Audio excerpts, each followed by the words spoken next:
In October of 1987, demolition crews working on the abandoned Whitmore County Medical Facility in rural Virginia made a discovery that would haunt them for the rest of their lives. Behind a false wall in the basement morgue, they found a collection of medical files that had been sealed away for over 40 years. The manila folders were yellowed and brittle, but the photographs inside were pristine, preserved in the mountain cold like specimens in amber. The first photograph showed what appeared to be a newborn child lying on a metal examination table. But as the workers looked closer, they realized something was terribly wrong. Where normal infants have 2 eyes, this child had 4, 2 pairs of fully formed optical organs arranged symmetrically across an otherwise normal face. The handwritten notation on the back simply read, Subject 7B, Hensley Bloodline, July 1943. Before we begin, subscribe and comment where you're watching from. It helps keep these forbidden medical histories alive. The Hensley family had lived in the isolated hollows of Buchanan County, Virginia, for over 2 centuries when the first medical anomaly was recorded. According to county birth records from 1847, Martha Hensley gave birth to twins, who shared what the attending physician described as a peculiar doubling of the visual faculties. The doctor's notes, written in careful script, documented that both children possessed what he termed duplicate ocular formations, 4 functioning eyes arranged in pairs. What made this case particularly disturbing was that Martha Hensley was married to her first cousin, Josiah Hensley, continuing a family tradition that stretched back to the earliest settlers. The Hensleys had arrived in Virginia in the 1780s, a tight-knit clan of 7 families who intermarried exclusively within their bloodline.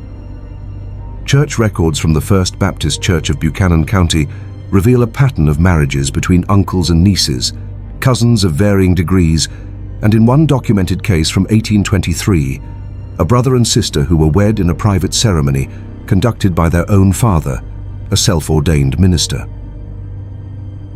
The isolation of their mountain settlement had made such arrangements not just acceptable, but necessary. The nearest town was a 3-day ride through treacherous mountain passes, and the Hensleys viewed outsiders with deep suspicion. Their patriarch, Ezekiel Hensley, had established what he called the Covenant of Blood Purity in 1789, decreeing that the family bloodline must never be diluted by foreign influence. But the covenant came with a price that wouldn't become apparent for generations. By the 1870s, the Hensley children were beginning to show more severe abnormalities. Census records from 1880 list 17 Hensley offspring, but notes in the margins indicate that several were afflicted with malformations unsuitable for public record. A surviving letter from the county doctor to the state medical board describes children born with cranial duplications, limb multiplicities, and organ arrangements that defy natural law. The letter was never sent. It was found sealed in the doctor's desk after his mysterious death in 1881. The medical files discovered in 1987 contained something far more disturbing than photographs. They contained breeding records. Dr. Cornelius Ashford, who had served as the county physician from 1920 to 1947, had been meticulously documenting what he called the Hensley experiment. His handwritten journals revealed that the family's patriarch, now Jonas Hensley, had been systematically arranging marriages to produce specific genetic outcomes. Ashford's notes from March 1923 describe a meeting with Jonas at the Hensley compound, a collection of 7 houses connected by covered walkways high in the Blue Ridge Mountains. The patriarch maintains detailed genealogical charts, Ashford wrote, tracking bloodlines with the precision of a cattle breeder. He speaks of gifts passed through the blood, of children born with abilities that transcend normal human limitations. The abilities Jonas referred to weren't limited to the extra eyes. Ashford's medical examinations revealed children born with additional limbs, duplicated organs, and in one case, what he described as cranial bifurcation. A child born with 2 distinct brain chambers, each apparently functional. The family celebrated these births as blessed events, naming the afflicted children the Chosen. But Ashford's records reveal a darker truth. The children with severe deformities were kept hidden in the compound's lower levels, cared for by the women but never allowed to leave the mountain. Those who survived to adulthood were bred with their siblings and cousins to perpetuate what Jonas called the enhancement of the bloodline. The doctor's journal entry from September 1925 captures the horror of what he witnessed. Visited the breeding chambers today. Found 3 young women, all sisters, each heavy with child by their brother Samuel. The family speaks of these unions as sacred duty. The women's eyes hold no hope, only the glazed acceptance of those who have never known another way. The medical files discovered in 1987 contained something far more disturbing than photographs. They contained breeding records. Dr. Cornelius Ashford, who had served as the county physician from 1920 to 1947, had been meticulously documenting what he called the Hensley experiment. His handwritten journals revealed that the family's patriarch, now Jonas Hensley, had been systematically arranging marriages to produce specific genetic outcomes. Ashford's notes from March 1923 describe a meeting with Jonas at the Hensley compound, a collection of 7 houses connected by covered walkways high in the Blue Ridge Mountains.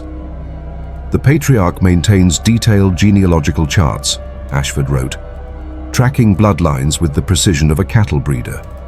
He speaks of gifts passed through the blood, of children born with abilities that transcend normal human limitations. The abilities Jonas referred to weren't limited to the extra eyes. Ashford's medical examinations revealed children born with additional limbs, duplicated organs, and in one case, what he described as cranial bifurcation. A child born with 2 distinct brain chambers, each apparently functional. The family celebrated these births as blessed events, naming the afflicted children the Chosen. But Ashford's records reveal a darker truth. The children with severe deformities were kept hidden in the compound's lower levels, cared for by the women but never allowed to leave the mountain. Those who survived to adulthood were bred with their siblings and cousins to perpetuate what Jonas called the enhancement of the bloodline. The doctor's journal entry from September 1925 captures the horror of what he witnessed. Visited the breeding chambers today. Found 3 young women, all sisters, each heavy with child by their brother Samuel. The family speaks of these unions as sacred duty. The women's eyes hold no hope, only the glazed acceptance of those who have never known another way. The Hensley compound began attracting visitors from across Appalachia. People traveled for days through mountain passes to see the 4-eyed child, bringing offerings of food, livestock, and money. Jonas Hensley established what he called the Church of Sacred Sight, with Gabriel as its living prophet. But the boy's powers came with a terrible cost that Ashford would soon discover. By 1945, the Church of Sacred Sight had grown into something far more sinister than a simple mountain faith healing operation. Dr. Ashford's hidden records reveal that Jonas Hensley had established a network of breeding families throughout the Appalachian region, all following the Hensley model of intensive intermarriage designed to produce children with supernatural abilities. The doctor's journal entries from this period describe regular pilgrimages to the Hensley compound, where families would bring their most genetically isolated offspring to be examined by Gabriel. The 4-eyed boy, now 4 years old, had developed what Ashford termed diagnostic sight, the ability to identify genetic markers for potential supernatural abilities in other children. The ritual is always the same, Ashford wrote in November 1945. Gabriel sits on a throne carved from local mountain stone, his 4 eyes moving independently as he examines each child. When he identifies one with the gift, as they call it, the family is instructed to return home and begin specific breeding protocols to enhance the trait. The protocols were horrifyingly systematic. Ashford had obtained copies of the instructions Jonas distributed to the participating families. Detailed genealogical charts, tracking bloodlines back 6 generations, specific mating schedules designed to concentrate genetic anomalies, and instructions for the conditioning of children born with deformities. The conditioning process, as described in Ashford's notes, involved keeping the afflicted children in darkened rooms for months at a time, feeding them specific diets designed to enhance their abnormal development, and subjecting them to what the families called sight training, staring at patterns of light and shadow designed to activate latent supernatural abilities. But the most disturbing discovery was yet to come. In March 1946, Ashford documented what he witnessed during a gathering of the Church of Sacred Sight. Tonight, I observed the culmination of Jonas's work. 23 children from the various breeding families, all bearing some form of genetic anomaly, were brought before Gabriel. The four-eyed boy, now 5 years old, examined each child with his supernatural sight. What happened next would haunt Ashford's dreams for the rest of his life. Gabriel's examination of the 23 afflicted children revealed something that defied medical explanation. According to Ashford's terrified journal entries, 12 of the children possessed what Gabriel identified as the sight beyond sight, the ability to see into what the boy called the spaces between. "I watched in horror," Ashford wrote, as Gabriel touched each of the 12 chosen children. Their eyes, whether normal or abnormal in number, began to change color, shifting from their natural hues to a luminescent white. The children fell into synchronized trances, their bodies rigid, but their eyes moving rapidly beneath closed lids. When the children awakened, they spoke in unison, describing visions of the other mountain, a parallel version of their homeland populated by beings that resembled humans but possessed additional sensory organs and supernatural abilities. Gabriel, serving as interpreter through his four eyes, claimed that these beings had been guiding the Hensley breeding program for generations, slowly creating a bridge between the two worlds. The implications of this revelation sent Ashford into a spiral of disbelief and terror. His journal entries become increasingly erratic as he grapples with the possibility that the genetic anomalies he had been documenting weren't random mutations, but the result of supernatural intervention. "If what the boy claims is true," Ashford wrote in April 1946, "then the Hensley bloodline has been deliberately corrupted by entities from another realm. The four-eyed children, the duplicate organs, the cranial bifurcations, all of it designed to create beings capable of existing in both worlds simultaneously." The doctor's investigation led him to examine historical records dating back to the original Hensley settlement. What he found confirmed his worst fears. The family's genealogical charts contained notations in a language that didn't appear in any linguistic database, and several of the earliest birth records described children born with anomalies identical to those appearing in the 1940s. The breeding program hadn't begun with Jonas Hensley. It had been running for over 150 years. Dr. Ashford's growing alarm about the Hensley situation led him to contact colleagues at the Virginia State Medical Board in Richmond. His letters, copies of which were found in the sealed files, describe his attempts to report what he termed systematic genetic manipulation with supernatural implications occurring in Buchanan County. The response he received was not what he expected. Instead of launching an investigation, the medical board sent Dr. Elizabeth Moorcock, a specialist in unusual pediatric cases, to assess the situation personally. Ashford's journal entries from June 1946 describe her arrival at the Hensley compound with a small team of federal agents who identified themselves only as genetic researchers. Dr. Moorcock examined Gabriel with equipment I had never seen before, Ashford wrote. Devices that measured not just vital signs, but something she called dimensional resonance. When I questioned her about the nature of her work, she informed me that the Hensley case was now classified under federal jurisdiction.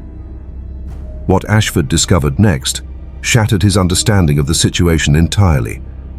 The federal genetic researchers weren't there to shut down the breeding program. They were there to expand it. Dr. Moorcock's team began documenting the abilities of Gabriel and the 12 chosen children with scientific precision, treating them not as victims of genetic manipulation, but as subjects for further study. They have established a laboratory in the basement of the medical facility, Ashford documented in July 1946. I have been restricted from accessing this area, but I have observed trucks arriving weekly with equipment and supplies. The children are taken there regularly for what Moorcock calls enhancement procedures. The doctor's attempts to protest the treatment of the children were met with threats of prosecution under federal secrecy laws. His medical license was suspended pending review of his cooperation with ongoing national security matters. Isolated and silenced, Ashford continued his documentation in secret, hiding his journals and photographs behind the false wall that would conceal them for 4 decades. His final journal entry, dated December 31st, 1946, reveals the scope of the conspiracy. I have learned that the Hensley program is not unique. Similar breeding operations are being conducted in isolated communities across Appalachia, all under federal supervision. They are attempting to create what Moorcock calls trans-dimensional operatives, humans capable of existing in multiple realities simultaneously. But Gabriel's story was far from over. On January 15, 1947, every member of the Hensley family vanished without a trace. The compound's 7 houses stood empty, with meals still on tables and fires still burning in hearths. The federal research team, the laboratory equipment, Dr. Moorcock, all gone as if they had never existed. Dr. Ashford's investigation of the abandoned compound revealed something that defied explanation. The buildings showed no signs of struggle or hurried evacuation. Personal belongings remained undisturbed. Livestock wandered unfed in their pens, and the genealogical charts that had tracked 6 generations of selective breeding were still pinned to the walls of Jonas Hensley's study. The only clue to what had happened was found carved into the stone throne where Gabriel had conducted his examinations. 4 words, etched in the same mysterious language that appeared on the historical genealogical charts. Eth nul vex mori. When Ashford showed the inscription to a linguistics professor at the University of Virginia, the scholar claimed the words didn't correspond to any known language, living or dead. But the strangest discovery came when Ashford examined the basement laboratory that Moorcock's team had established. The room was completely empty, but the walls showed scorch marks in patterns that resembled 4-eyed faces. The stone floor had been cracked in a perfect circle, as if something had been forcibly extracted from beneath it. I believe they succeeded in opening the passage between worlds, Ashford wrote in his final report. Gabriel and his people have crossed over to the other mountain, taking with them the knowledge and abilities cultivated through generations of genetic manipulation. What concerns me most is not where they went, but what they might bring back. Ashford sealed his records in January 1947 and left Virginia forever. He died in Oregon in 1962, having never spoken publicly about the Hensley case. His death certificate listed the cause as acute anxiety disorder with paranoid complications. But the story didn't end with Ashford's death. The demolition workers who discovered Ashford's files in 1987 reported their find to local authorities, but the response was swift and decisive.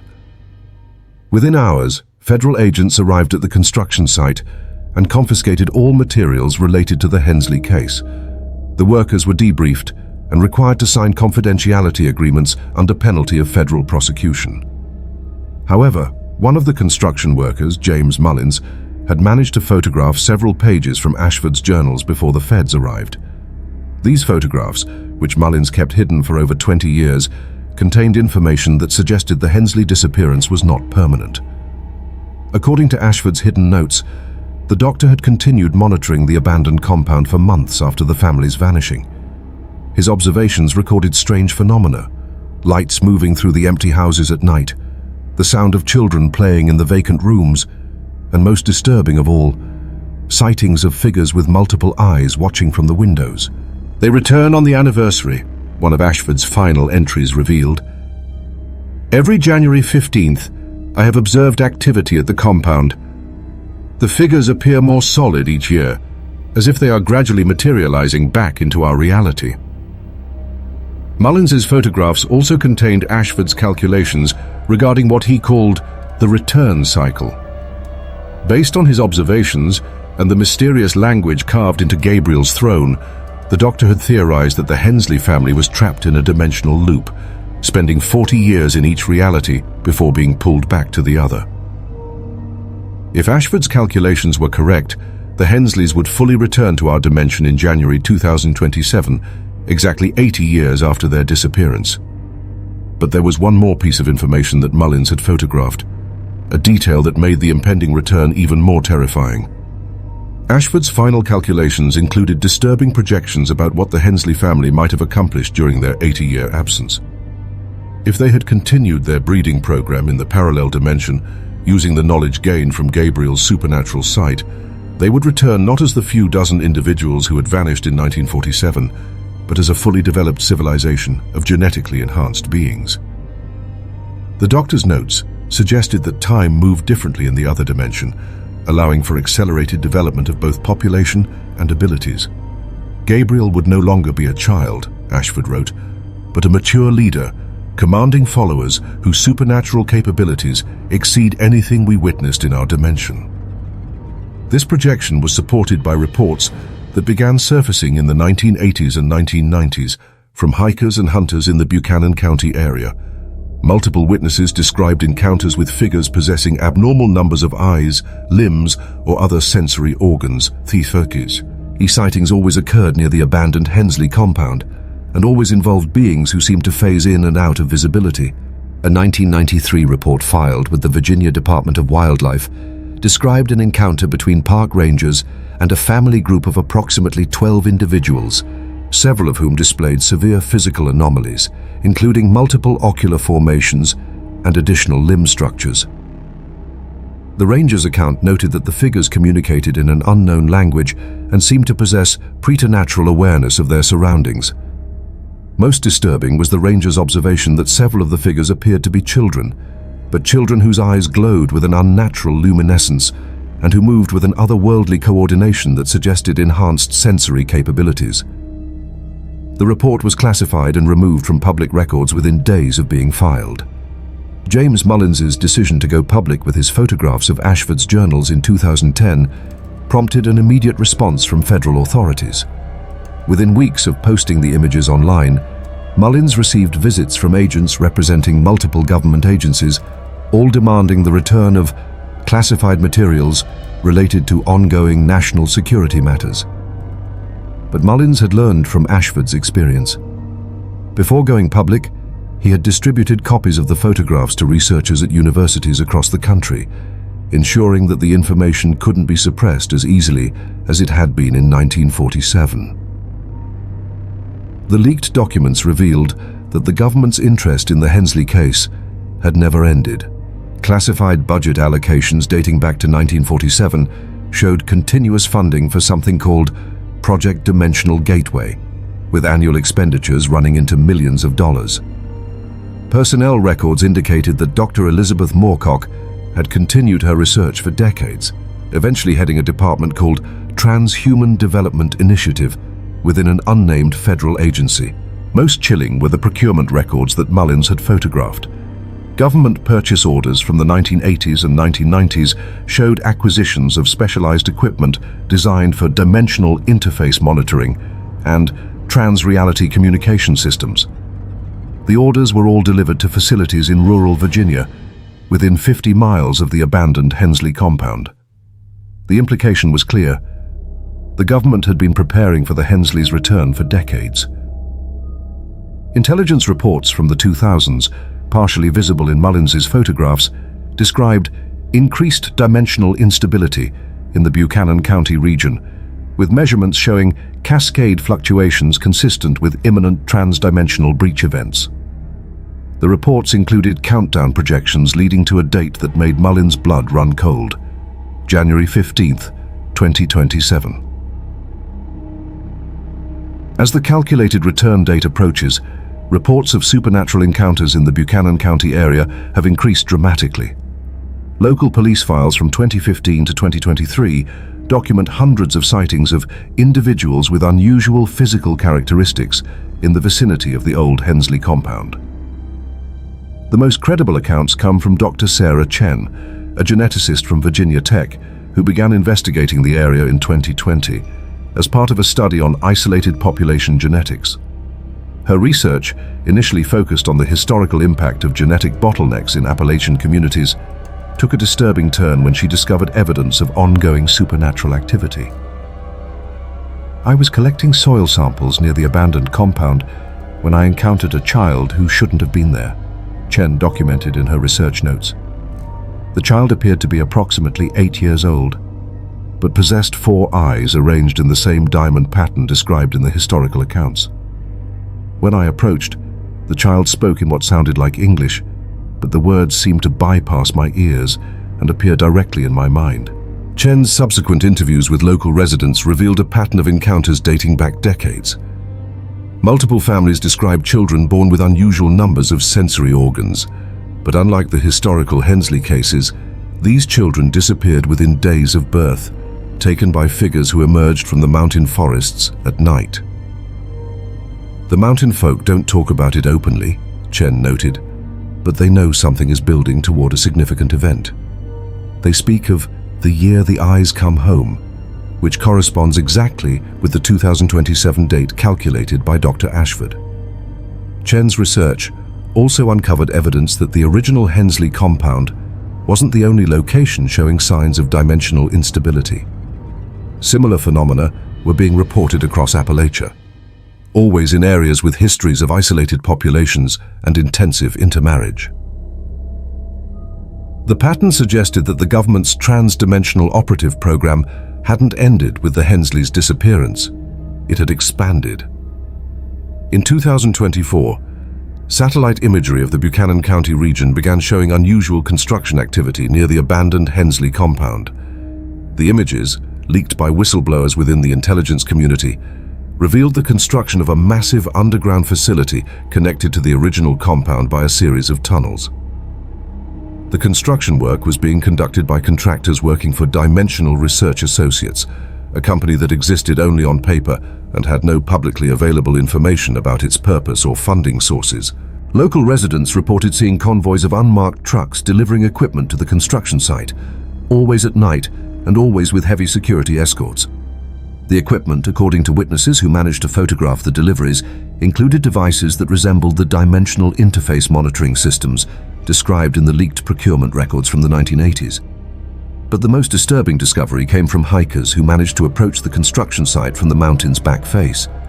They reported seeing children being brought to the facility in unmarked vans, children whose visible features matched the historical descriptions of Hensley family members. I saw at least 6 children being escorted into the underground facility, one hiker testified. Several of them had visible anomalies, extra limbs, unusual eye arrangements, malformed heads. They moved with a coordination that wasn't quite human, as if they were being controlled by something else. The hiker's account suggested that the government had located descendants of the original breeding families and was gathering them at the compound in preparation for the 2027 return event. Intelligence sources, speaking anonymously, confirmed that Project Dimensional Gateway had entered its final phase, with the goal of establishing permanent contact between dimensions when the Hensley family completed their 80-year cycle. But according to leaked internal communications, not everyone in the government believed this was a wise course of action. In late 2024, a series of anonymous documents began appearing on secure communication platforms used by journalists investigating the Hensley case. The documents, apparently leaked by someone within the Dimensional Research Associates project, painted a terrifying picture of what the government expected to happen in January 2027. The leaked materials included psychological profiles of Gabriel Hensley, now projected to be a mature adult with 80 years of dimensional travel experience.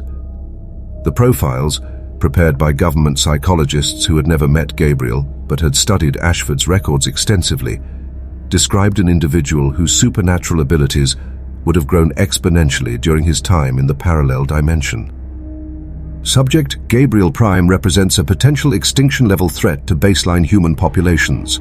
One psychological assessment stated, 80 years of dimensional existence will have enhanced his trans-reality sight to levels that could allow complete mental domination of normal humans within a 50-mile radius. More disturbing were the population projections. Government analysts estimated that the Hensley family's breeding program in the parallel dimension could have produced thousands of genetically enhanced individuals, all possessing supernatural abilities and all potentially hostile to normal human populations. The leaked documents revealed that Project Dimensional Gateway was not a research initiative, but a military operation designed to establish control over the returning Hensley population before they could establish dominance in our dimension. But according to the whistleblower's files, the government's preparations were based on a fundamental misunderstanding of what was actually returning. The final set of leaked documents contained information that reframed the entire Hensley case in the most terrifying terms possible. According to classified research conducted by Dr. Moorcock's team over decades of dimensional monitoring, the entities that had taken the Hensley family in 1947 were not parallel humans but something far more alien. The creatures, designated as dimensional parasites in the government files, existed by consuming the genetic material of isolated human populations, using the consumed DNA to create hybrid offspring capable of existing in multiple dimensions simultaneously. The beings that initially contacted the Hensley bloodline were not offering enhancement, one classified report revealed. They were farming genetic material for their own reproduction. The supernatural abilities exhibited by Gabriel and others were not gifts, but infections. Viral alterations designed to make human hosts more compatible with parasitic takeover. This revelation meant that the entities returning in 2027 would not be the Hensley family at all, but a colony of dimensional parasites wearing familiar faces, equipped with 80 years of human genetic material and intimate knowledge of human psychology. The leaked research indicated that the parasites' ultimate goal was not coexistence, but complete replacement of the human species with their hybrid offspring. The isolated breeding programs they had established across Appalachia were not separate experiments, but coordinated preparation for a mass invasion. Government projections suggested that if the parasites succeeded in establishing a foothold in our dimension, they could replace the entire human population of North America within a single generation through accelerated breeding and genetic conversion of existing humans. But the most terrifying revelation was yet to come. According to the final leaked documents, the government's monitoring stations had detected massive dimensional instabilities beginning in January 2025, exactly 2 years before the projected return date. The readings indicated that the barrier between dimensions was already beginning to weaken, allowing increasingly substantial manifestations from the parallel realm. Field reports from government agents stationed around the Buchanan County compound described encounters with entities that bore some resemblance to the missing Hensley family members but displayed behaviors and abilities that suggested they were something else entirely. Contact with entity Gabriel-Prime occurred at 03:47 hours on March 15, 2025, one field report stated. Subject appeared as a tall male approximately 35 years of age, possessing 6 functioning eyes arranged in 3 pairs across the face and forehead. Entity demonstrated complete telepathic control over Agent Morrison, compelling him to approach despite direct orders to maintain distance. Entity's voice bypassed auditory processing and manifested directly in the consciousness of all personnel present. The entity, identifying itself as Gabriel, had communicated a message that sent shockwaves through the government's dimensional research community. The harvest time approaches. The seed planted in your soil has grown into a forest in our realm. Soon the forest returns to claim the field. Subsequent encounters with other entities matching descriptions of vanished Hensley family members revealed that they were conducting their own reconnaissance of our dimension, mapping population centers and identifying optimal locations for what they called conversion hubs. The implications were clear. January 15, 2027 would not mark the simple return of a lost family, but the beginning of an invasion by parasitic entities that had spent 80 years preparing to replace humanity with their own offspring. Government response plans, detailed in the leaked documents, ranged from attempted negotiation to full-scale military containment. None of the scenarios projected a favorable outcome for the human species. As this account is being compiled in late 2025, reports from the Buchanan County area indicate that Dimensio's null breakdown is accelerating beyond government projections. Local residents describe nightly appearances of figures with multiple eyes and additional limbs, beings that seem to be testing the boundaries of our reality before committing to full manifestation. The abandoned Hensley compound has become the epicenter of increasingly violent dimensional storms, with electromagnetic disturbances disrupting communications and transportation across a 50-mile radius. Government attempts to evacuate the area have been hampered by the entity's ability to influence human minds, compelling evacuees to return to the danger zone. Dr. Sarah Chen, the geneticist who first documented modern encounters with Hensley descendants, has become one of the few researchers still able to operate in the affected area. Her final report, transmitted before communication with her team was lost, described a transformation occurring in the landscape itself. "The mountain is changing," Chen reported. "Trees are growing in unnatural patterns, their branches forming geometric shapes that hurt to look at directly. The animals have all fled, but we're seeing new creatures, things that look like familiar species, but with wrong numbers of eyes, legs, sensory organs. The parasites aren't just changing humans, they're converting the entire ecosystem." Chen's report also contained the most disturbing revelation yet. The entities had begun converting normal humans into hybrid forms through direct contact. Local residents who had encountered the manifesting Hensley family members were developing additional sensory organs and displaying behavior patterns that suggested parasitic influence. "It's not waiting until January 2027, Chen's final transmission stated. "The invasion is happening now, one person at a time. By the time the full colony manifests, they'll already have converted enough humans to ensure their success." The government's response to this acceleration has been to implement martial law in the affected areas while preparing for what classified documents refer to as Scenario Omega, the complete sterilization of a 50-square-mile area using nuclear weapons. But according to the leaked files, even this extreme measure might not be sufficient to prevent the parasitic entities from establishing a permanent foothold in our dimension. The story of Gabriel Hensley and his 4 eyes was never about genetic anomalies or supernatural gifts. It was about the slow, methodical cultivation of a human population by entities whose hunger transcends dimensional boundaries. For over 2 centuries, they have been preparing their harvest, using our own desires for enhancement and transcendence against us. The abandoned medical files discovered in 1987 were not historical curiosities, but warnings of an invasion that has been unfolding across generations. The 4-eyed child photographed on that examination table was not a victim of primitive medical experimentation, but the first successful hybrid in a breeding program designed to create beings capable of bridging the gap between realities. As January 15, 2027 approaches, the entities that consumed the Hensley bloodline prepare to complete their invasion of our dimension. They have spent 80 years learning to wear human faces, speak human languages, and manipulate human emotions. They return not as explorers or refugees, but as conquerors, armed with the genetic memories of everyone they have consumed. In the deep hollows of Appalachian Virginia, where the mountain mists carry whispers in languages that predate human speech, the final phase of the harvest has already begun. The 4 eyes of Gabriel Hensley, now multiplied across thousands of hybrid offspring, watch from the spaces between worlds, counting down the moments until our reality becomes theirs.